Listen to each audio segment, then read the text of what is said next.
sejarah lama Cina berulang, the bad emperor. Ingat Ming sudah menguasai lautan, Cheng Ho tiba-tiba kaisar bilang, stop, jangan berdagang lagi dengan dunia internasional. Mundur dia ratusan tahun. Problem ekonomi Cina bagi saya, problem kepemimpinan. Dilihat dari segi politik ya.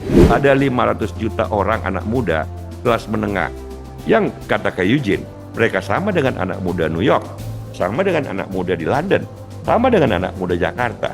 Lu boleh atur-atur, tapi jangan kebangetan ngatur-ngaturnya. Jadi bisa aja mereka kosmopolitan tetapi ya Singapura raksasa, artinya kepastian hukum dijaga, keterbukaan berusaha dijaga, keadilan umum dijaga.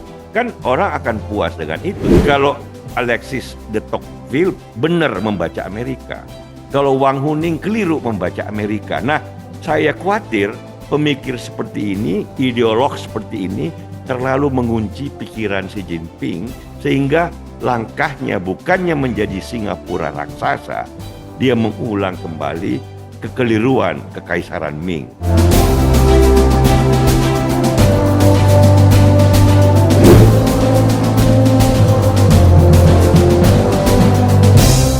Kalau kita bicara tentang Cina, ya, tidak lepas dari pembicaraan mengenai Xi Jinping.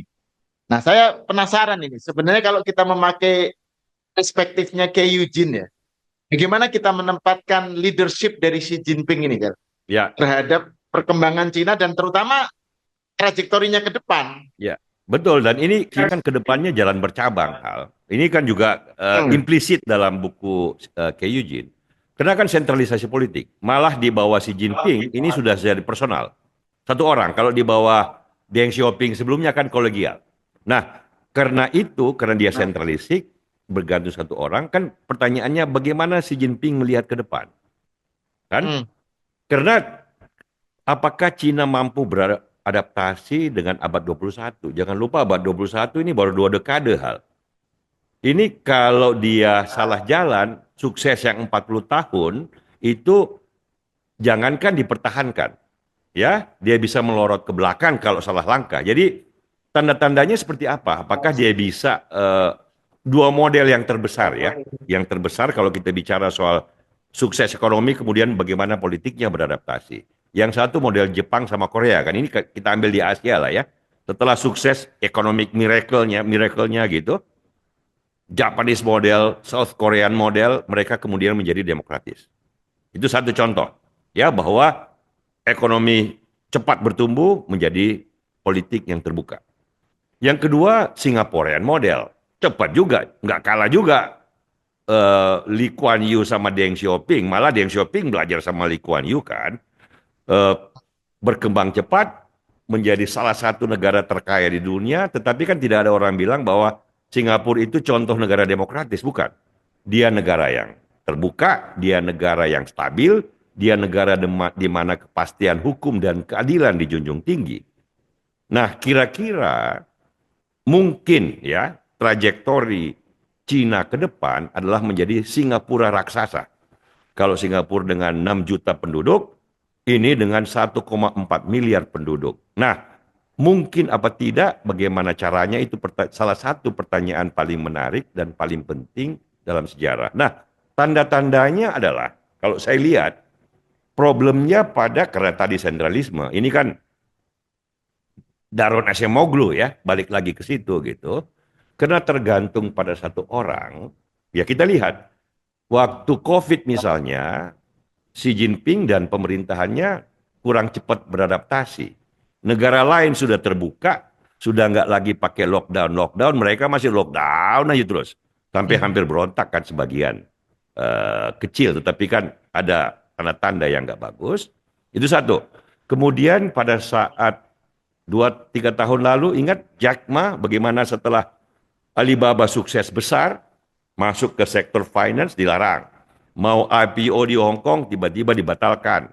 Malah Jack Ma-nya sendiri menghilang beberapa bulan entah kemana, kemudian muncul lagi, kemudian nggak lagi menjadi. Waktu itu kan Jack Ma sempat menjadi global actors, diundang kemana-mana menjelaskan kunci sukses entrepreneur. tiba-tiba dia menghilang. Nah, itu tanda-tanda ini telur emasnya Cina nih yang tiba-tiba dibilang Hmm. jangan kemana-mana gitu. Apakah itu tanda-tanda sejarah lama Cina berulang, the bad emperor, eh, ingat Ming sudah menguasai lautan, Cheng Ho tiba-tiba kaisar bilang, stop, jangan berdagang lagi dengan dunia internasional. Mundur dia ratusan tahun. Nah, mudah-mudahan tidak. Ya, itu satu dimensi. Dimensi lain yang penting international politics. Hubungan Cina Amerika hal. Ini kan supaya kita berharap Cina Amerika bersahabat, saling membuka diri, saling membantu, saling berdagang supaya negara lain juga ikut. Ini dua dinamo terbesar dunia hal. Hmm. Kalau salah langkah menjadi adik kuasa dan kemaruk, ya Hmm. seolah-olah itu menjadi tujuan terpenting, itu bisa delusional. Kan lebih baik bagi saya yang ingin melihat Cina berkembang terus karena kemanusiaan hal. 800 juta orang lepas dari kemiskinan kan Indonesia penduduknya 281 juta. Berapa kali rakyat Indonesia dilepaskan dari rantai kemiskinan dengan cara itu gitu. Nah, karena itu problem ekonomi Cina bagi saya problem kepemimpinan. Dilihat dari segi politik ya, problem kepemimpinan. Apa yang dikatakan oleh Ke Eugene sangat bagus. The mayor ekonomi harus beradaptasi dengan situasi ekonomi dekade ketiga abad 21. Tetapi politiknya juga harus ikut beradaptasi. Kalau tidak, the big question mark of the Chinese model. Kira-kira itu hal. Ada 500 juta orang anak muda kelas menengah yang kata Kak Eugene, mereka sama dengan anak muda New York, sama dengan anak muda di London, sama dengan anak muda Jakarta. Lu boleh atur-atur, tapi jangan kebangetan ngatur-ngaturnya. Gitu kira-kira hal.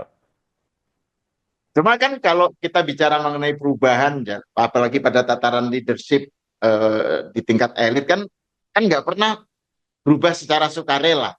Selalu ada faktor-faktor yang membikinnya harus berubah. Nah, seberapa jauh yang tadi 500 juta orang anak muda tadi atau sesuatu aspirasi yang bottom up ya, yang dari bawah dari lapisan yang mereka dimungkinkan menjadi tumbuh karena faktor mayor ekonomi Ya, tadi itu tuh pengen terhadap sesuatu yang tadi tuh menginginkan freedom over security misalnya. ya, Karena kan mereka aspirasinya sudah sama dengan masyarakat muda lain, generasi milenial, Gen Z ya. di tempat lain gitu, Cel. Nah, Xi Jinping ini seberapa bisa sukarela gitu, atau harus dipaksa untuk berubah gitu, Cel.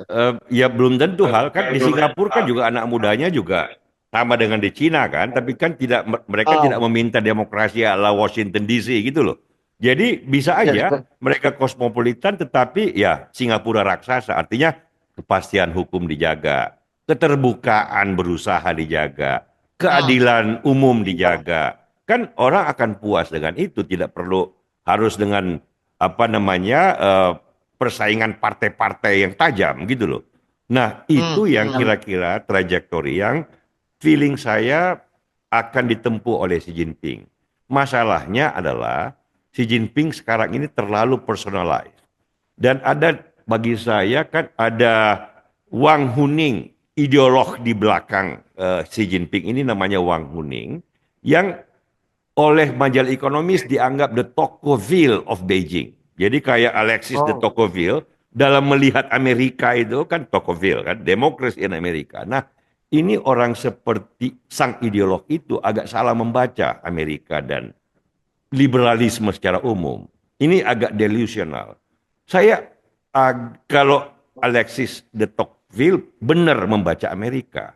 Kalau Wang Huning keliru membaca Amerika. Nah, saya khawatir pemikir seperti ini, ideolog seperti ini terlalu mengunci pikiran Xi Jinping sehingga langkahnya bukannya menjadi Singapura raksasa, dia mengulang kembali kekeliruan kekaisaran Ming sekian abad yang lalu.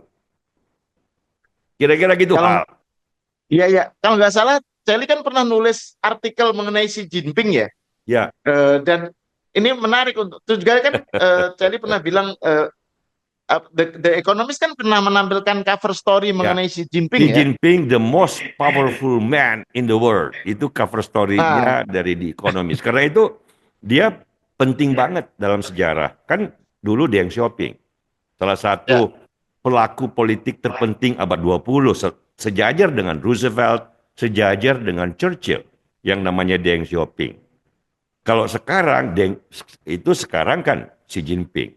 Nah, bagaimana Xi Jinping melakukan langkah ke depan, itu pertanyaan kemanusiaan terbesar. Salah satunya ya, zaman kita sekarang ini Hal, karena kalau dia keliru, dia kan tunggal sekarang ini.